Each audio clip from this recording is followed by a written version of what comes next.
I'm Goose, and this is my bike check.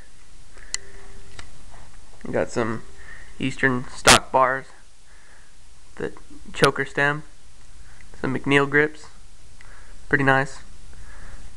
My frame, yeah, high 10 steel with chromoly down tube, not all that great, but oh well. Some GT forks, got them off an old bike, they work good. My front rim is a free agent hub, relates to a Sun Kingpin rim. On that rim I have an Animal GLH front tire. On the back I have an Eastern bidirectional unsealed hub. On that I have an Animal ASM tire. My chain is a Shadow Interlock V2 chain with my Eastern Medusa Light sprocket.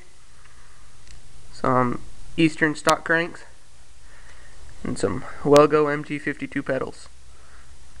Really nice. Regular old Eastern seat.